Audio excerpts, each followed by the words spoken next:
Stephen, you're already home, aren't you? Upon returning home after her daughter's wedding, Karen found that her husband, Stephen, who was supposed to have returned earlier, was nowhere to be seen. Instead, Karen heard the voice of an unfamiliar young woman. "Oh, someone's here, Stephen." "Who are you? Why are you barging into someone else's house?" "That's my line. Why is an old lady like you barging into someone else's house? This is called trespassing, you know."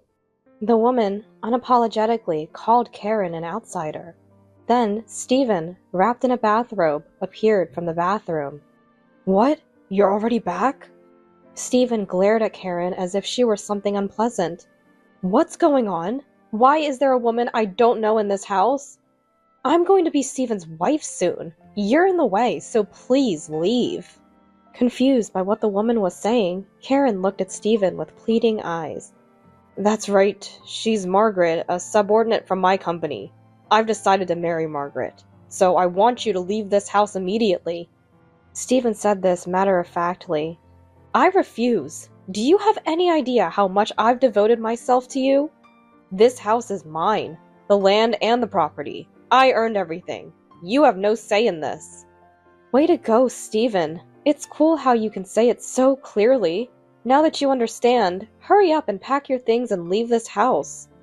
Humiliated by Stephen and Margaret's mockery, Karen felt like crying, but realizing she no longer had a place there in front of the hand-holding couple, she accepted her fate.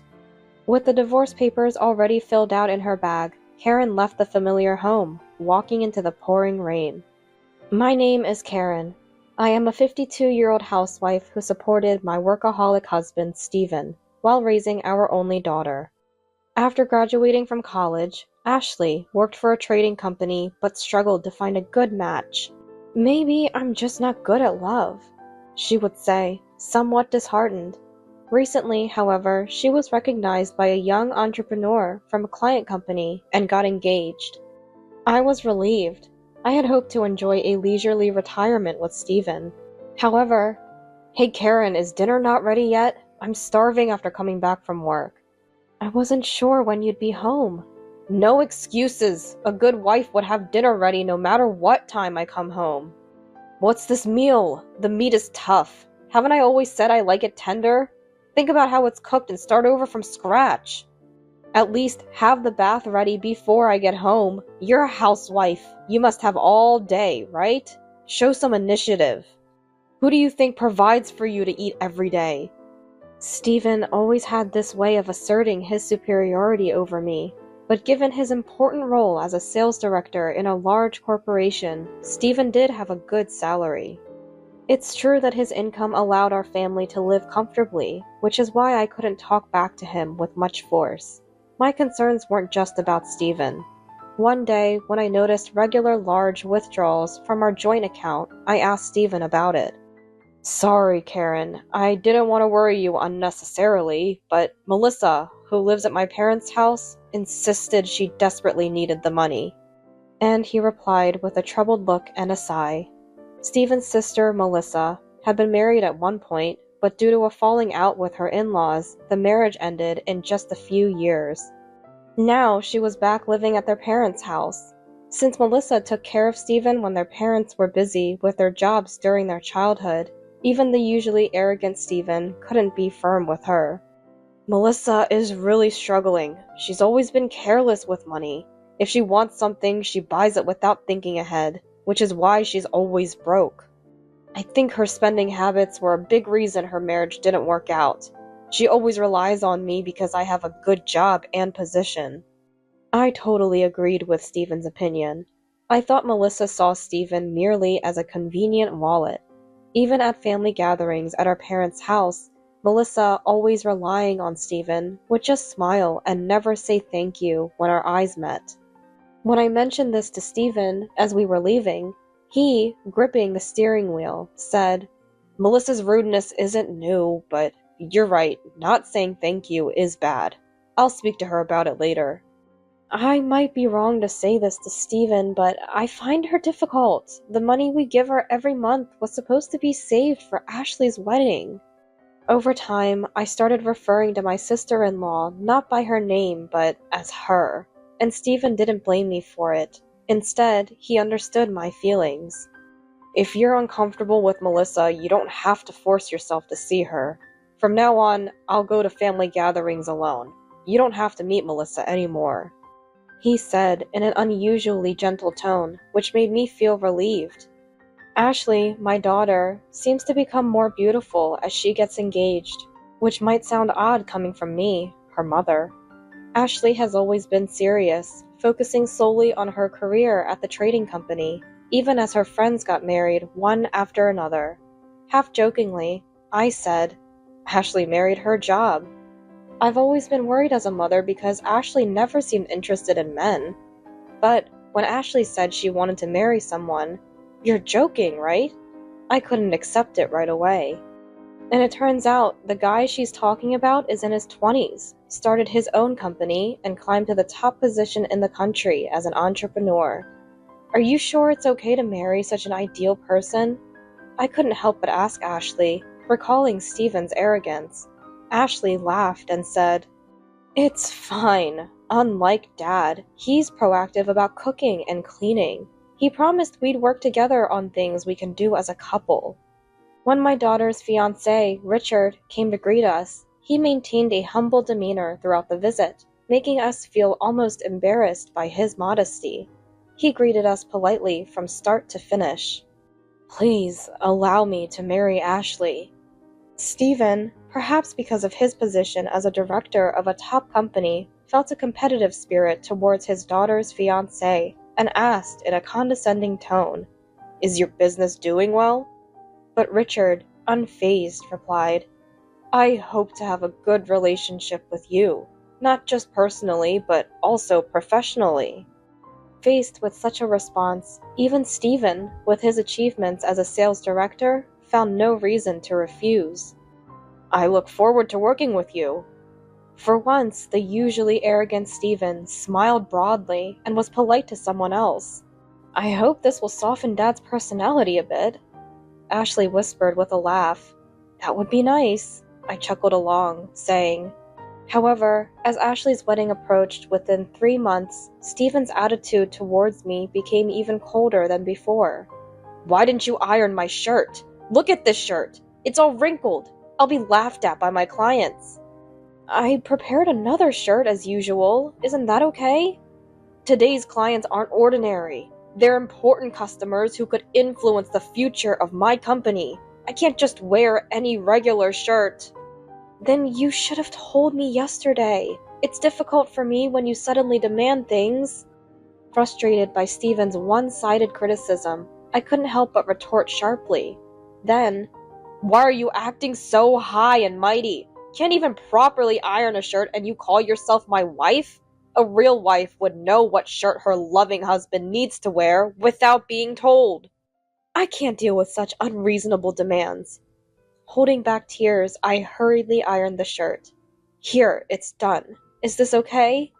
Even as I handed over the shirt, Stephen, far from expressing gratitude, scolded me further. Hurry up! How are you going to take responsibility if I'm late to the company because of you? Fuming, he slammed the front door and stormed out. What's with that attitude? Can't even say thank you. No better than Melissa. I vented my frustration to the now empty doorway, unable to say it directly to Stephen. Stephen's treatment of me didn't stop there. Why are you eating too? You've been gaining weight recently, haven't you? Due to your age, maybe? You should just eat once a day, and spend the rest of your time cooking delicious meals just for me. Your beloved husband is home. Come on, give me a shoulder massage. Do I have to tell you everything? You're so useless. I can find a replacement for you anywhere. He seemed to think of me as a convenient maid or robot, programmed to do his bidding. Believing himself an elite because of his high salary, he looked down on me, who had been a housewife for years, as if she couldn't do anything if she went back to society now. Stephen was the one who had said to me, who used to work in a high-end shop, Quit your job when we get married and devote yourself to me. It was Stephen who said that. I found fulfillment in my work and enjoyed interacting with customers, wanting to continue working as long as possible. But I gave up my job without a second thought, thinking it was the least I could do for Stephen, who I loved. Now, being looked down upon for being just a housewife infuriated me. I really wanted to retort, "Then make your own meal." That's what I wanted to say. And Stephen, in his anger, threw the meal I had prepared onto the floor. "Pick it up! What's with that look? If you have a complaint, you're free to leave this house right now." "No, it's nothing. I'm sorry, I'll clean it up right away." I managed to suppress my anger and could only apologize. In the midst of such a daily life, Ashley, with her wedding just a day away, wanted to spend time with her family of 3 for the first time in a while and came to visit. Motivated by this, I put extra effort into cooking, and Ashley said, "Mom's cooking really is the best." Ashley said something that made me happy, but Stephen just snorted and remained expressionless. "What's wrong? Dad seems to be in a bad mood. Are you sad because I'm getting married soon?" Teasing him, Ashley got no response from Stephen. "Hey Karen, coffee," he commanded. "Still acting all high and mighty. Don't come crying to me when Mom runs away from you one day." "Anyone who wants to leave can leave. It's not like they have a job. It's obvious they'll come crawling back when they run out of money." "Your personality hasn't softened at all. In fact, it seems to have gotten worse." Ashley, with a look of disbelief, said. I just gave a wry smile and tried to calm the situation. "It's the same as always."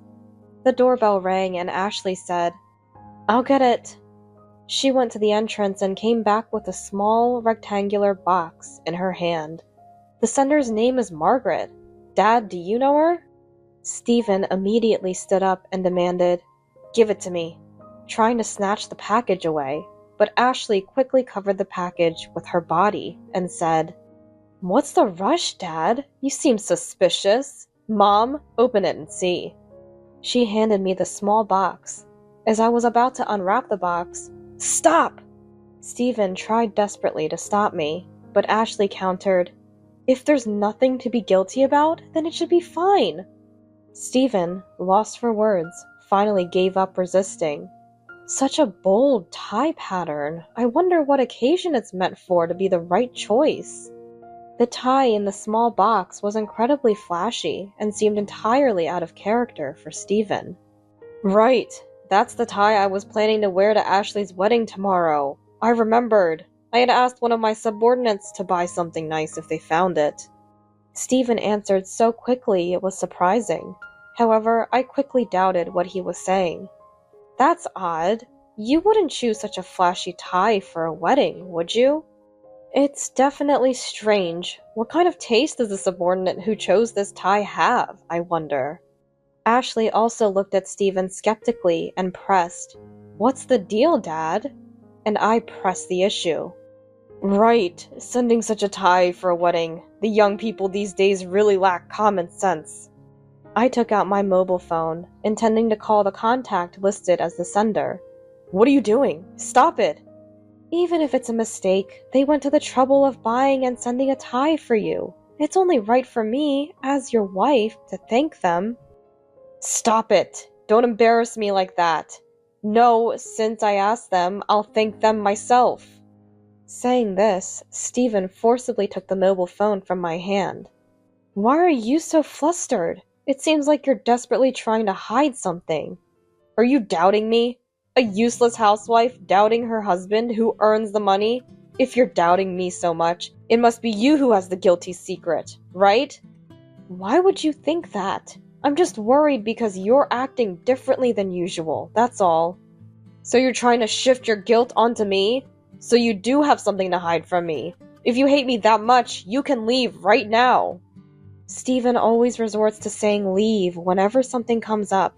It makes me wonder if he's the one who doesn't want to be with me. I don't care who's right, but please get along until at least after my wedding tomorrow. Ashley looked back and forth between Stephen and me as she reprimanded us. The wedding the next day was grand, befitting the fame of the entrepreneur groom, with guests from the business world in attendance, not just family and relatives. Our side of the family was quite overwhelmed. The party went on lively, and during the bride's letter to her parents, I'll never forget how Mom cared for me tirelessly when I was rushed to the hospital as a child. Not that I remember any of it, being so young. As Ashley read this with a trembling voice, laughter and tears mixed in the air of the venue. After the party, as I was making my rounds to greet the relatives and other guests, Stephen, "Well then, I'll leave the rest to you." He patted my shoulder and was about to leave the venue. "Wait a minute, we still need to greet the groom's associates." "I'll leave that to you. I have something else I need to do." "Something else you need to do? Is it more important than your daughter's wedding?" "Enough! It's none of your business! Anyway, I'm leaving now." With that, he left the venue, weaving through the guests who were asking where he was going. I remember Stephen was restless during the party, especially at the end when everyone was moved to tears. He kept glancing at his watch. When I expressed my concern and spoke to him, Stephen turned towards me in surprise. "It's none of your business," and responded to me with that. "Where did Stephen go? Someone from my company would really like to meet him." While offering a polite smile to Richard and the company executive standing next to him, I had no choice but to apologize profusely. "I'm sorry, my husband can be quite thoughtless." In the taxi on the way home, I was reminiscing about Ashley's happy face when the driver asked, "Was it a family wedding?" I hadn't realized I was smiling so broadly until he mentioned it. "It was my daughter's wedding. She's grown into such a beautiful bride. Time really flies." "Seeing you smile so happily makes me feel a bit of your joy too. Congratulations." The elderly driver smiled through the mirror. "Looks like there's a storm coming. It might start pouring soon." He mentioned the weather, but I was too filled with happiness for my daughter's wedding to pay much mind. I asked the driver to stop a bit before my house and handed him a bill. "Keep the change." I got out of the taxi in high spirits. "Stephen, you're home, aren't you?" Feeling someone's presence but not seeing Stephen, I entered the house, only to hear, "Oh, someone's here, Stephen." An unfamiliar young woman's voice greeted me. "Excuse me, but who are you exactly? Why are you entering someone else's home without permission?" I could say the same to you. Why is an old lady like you entering someone else's home without permission? That's called trespassing, you know. The woman called me an outsider without a hint of remorse. Then Stephen, wrapped in a bathrobe, emerged from the bathroom. "This is the first time I'm seeing you dressed like that. Thinking of becoming a movie star?" "What, you're back already?" Stephen glared at me as if I were something unpleasant. "What's this about? Why is there a woman I don't know acting like she owns the place?" "Excuse me, I'm going to be Stephen's wife soon. You're in the way, so please leave." Confused by what she was saying, I looked at Stephen with pleading eyes. "That's right. She's Margaret, a subordinate from my company. I've decided to marry Margaret, so I want you to leave this house immediately." Stephen said this matter-of-factly. Hearing the name Margaret, I immediately thought of the woman from the tie incident. "I had promised to leave you and live with Margaret after Ashley's wedding was over." "I refuse! Do you have any idea how much I've devoted myself to you? This house is mine, the land and the property. I earned everything. You've just been sleeping all day inside the house. While you've been enjoying your days, I've been running around to clients, working hard. Now that our daughter is married, can't I enjoy my life a bit more? You have no say in this."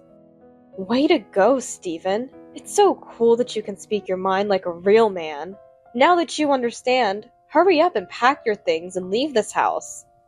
Stephen and Margaret looked at me triumphantly and mocked me. My anger towards Stephen reached its peak, and I was so upset I couldn't even cry.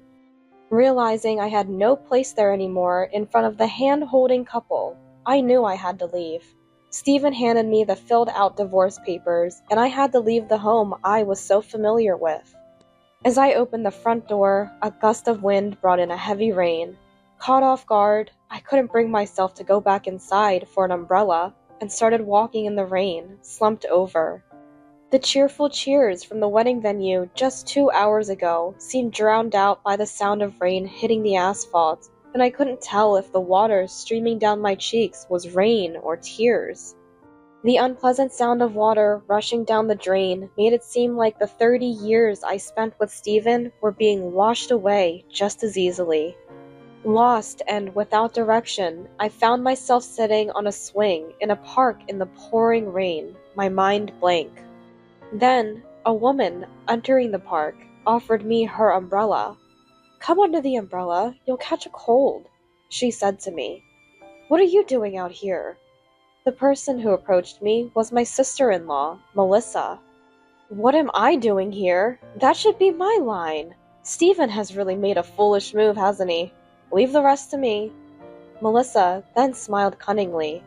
"Everything is going according to plan. Time to start our counterattack." She urged me to stand up, leading me to a waiting black car and ushering me into the back seat. "Karen, you don't have to cry and endure this alone. I'll protect you. We won't let them have their way." Her words were enough to warm my chilled body and heart, soaked from the rain. Rewinding 3 months back, there was a family gathering, and considering my busy husband, "I'll go by myself," I said. Although I had always felt uneasy around Melissa, I thought it necessary to show my face occasionally to avoid any negative rumors within the family. Stephen said, "You don't have to force yourself to go." Stephen tried to stop me, but I attended the gathering without telling him, where I met Melissa after several years. Upon seeing me, Melissa immediately smiled. "Oh, Karen, it's been a while." She welcomed me with a smile, as if we were old friends who had unexpectedly crossed paths. Caught off guard by her reaction, I took the opportunity to ask her how much money she had borrowed from Stephen and whether she had any plans to repay it. However, borrowing money from Stephen? Karen, what are you talking about? I have no idea. Melissa tilted her head as if hearing such a story for the first time. "How did this story come about?" she asked in return. After helping out at the gathering and settling down in the living room with some coffee, my misunderstanding about Melissa quickly dissolved. Melissa was, in fact, a skilled businesswoman managing several companies and was not short of money. Later, when I spoke to my daughter's husband, Richard, he said, "I know Melissa well too. She's been very supportive of my company since its founding, and I owe much of my success to her." Melissa had a good reputation in the industry, and as I came to know the truth about Melissa, another suspicion arose in me. Why would Stephen lie about lending money to Melissa? Melissa seemed genuinely surprised. "Stephen said that? But he told me to keep my distance from you because you didn't like me." We shared the truths we knew with each other. "I see. Stephen didn't want us to meet probably because he was afraid his lies would be exposed. What is he hiding from us?" The question was where the money Stephen secretly withdrew, deceiving me in the process, was going. Has Stephen been acting differently lately? Any signs of another woman? If you notice anything suspicious, let me know. I'll also consult with a lawyer friend of mine. Saying this, Melissa and I formed an alliance behind Stephen's back 3 months ago. After being kicked out of my home, I stayed at Melissa's place for the night and went to a law firm she knew the next day. The firm had several lawyers specializing in divorce and infidelity cases, and Melissa confidently introduced me to one of the skilled lawyers there.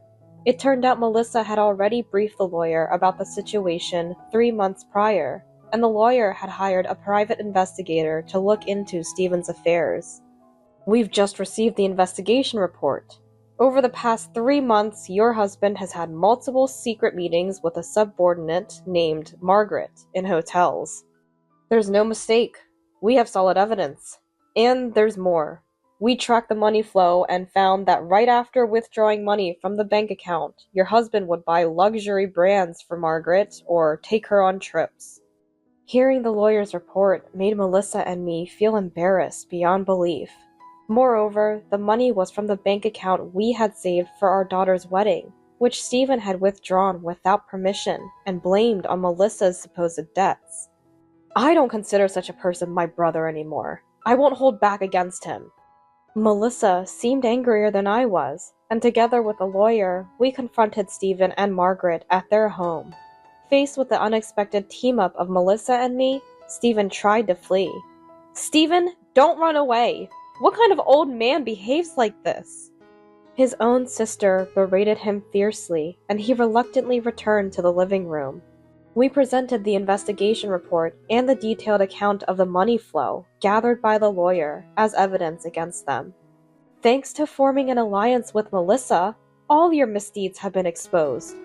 I approached the two of them.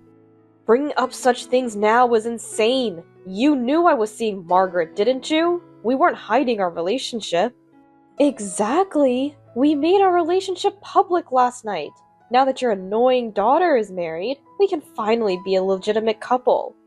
Hearing their unrepentant responses, the lawyer calmly stated, "Continuing a relationship secretly despite knowing he's married constitutes clear infidelity. This will result in a significant compensation claim. Are you prepared for that?" And pursues them. Then Margaret stood up, snatched my handbag. "This bag must be another gift from Stephen, right? You can't do anything without him. You've been dumped by Stephen." Margaret screamed as she scratched and stomped on the handbag, ultimately throwing it out the window. "How could you do that? That bag was a precious gift from Ashley." "The bag wasn't purchased with my husband's salary. It was a gift from my daughter Ashley when she received her first paycheck after starting her job." "Mom, thank you." "It was a cherished memory, a gift given to me by Ashley along with her feelings of gratitude." "With the destruction of property, the compensation you'll owe is only going to increase. This could even go beyond a civil case." The lawyer, with a stern expression, further criticized Margaret's actions as if to drive the point home. "Now I've fully come to my senses. I have no regrets or unfinished business with Stephen. Thank you for everything, or rather, for letting me take care of you. Margaret, he's all yours now. Goodbye." With those words, I left the home I had lived in for many years. Eventually, Stephen and I officially divorced. It's for the best. A pompous husband like that will soon find himself alone. You must feel relieved and refreshed, right, Mom? When I told Ashley about Stephen's affair and our divorce, she reassured me with a smile. The next day, Ashley immediately invited me and Stephen to her and Richard's new home. In front of Stephen, Ashley mercilessly recounted everything to her husband Richard. "In that case, please consider any business dealings with Stephen's company null and void." "Wait, Richard! I'm Ashley's father, you know. Ashley, convince Richard." Ashley, after making eye contact with me, slowly nodded and said, "Don't start playing the father card now. Mom and I have decided to cut ties with you." Ashley indecisively disowned her own father in a calm tone. Stephen, having lost a significant business partner due to his infidelity, found his position at work jeopardized and resorted to, almost threatening sales tactics. This led to a backlash, with numerous complaints from many business partners. Richard later visited. "This is just what I heard, but..." and prefaced, "Stephen was eventually asked to pay a significant amount of compensation by his company and was dismissed for misconduct." He told me. To me, Stephen had become a stranger. I couldn't care less. I laughed and listened. Even after divorcing Stephen, my relationship with Melissa remained positive. We just had an opening for an office staff member in one of my subsidiaries. "Karen, would you be interested in taking the position?" She offered me a lifeline when I was struggling with my life. Occasionally, Stephen would come to my condominium. "Listen, Margaret called me trash just because I couldn't earn a high salary anymore. To her, I was just a tool for making money. Karen, I realize now that I need you." He shouted through the door, but I completely ignored his pleas. I already had someone in mind for a potential new relationship. My new partner was a divorced man who worked in the same office. He was friendly, humble, and the complete opposite of the arrogant Stephen, which made him very likable. "As soon as I moved into a cheaper apartment, Margaret ran off with another young man. What should I do now? Hey, just a little would help. Can you lend me some money? I grew tired of Stephen's desperate calls and had the security guard escort him out. As the sky looked like it was about to rain, I was bringing in the laundry from the balcony when I saw Stephen leaving. His shoulders slumped. I hoped he wouldn't get caught in the rain, but then again, it didn't really matter to me. Just then, Melissa called, and Stephen's concerns were quickly pushed to the back of my mind. Melissa, thank you for the delicious full-course meal the other day. Oh, this Sunday? Sure, I'm free. Whether it's golf, shopping, or anywhere else, I'd love to join you. I responded with an exceptionally cheerful voice.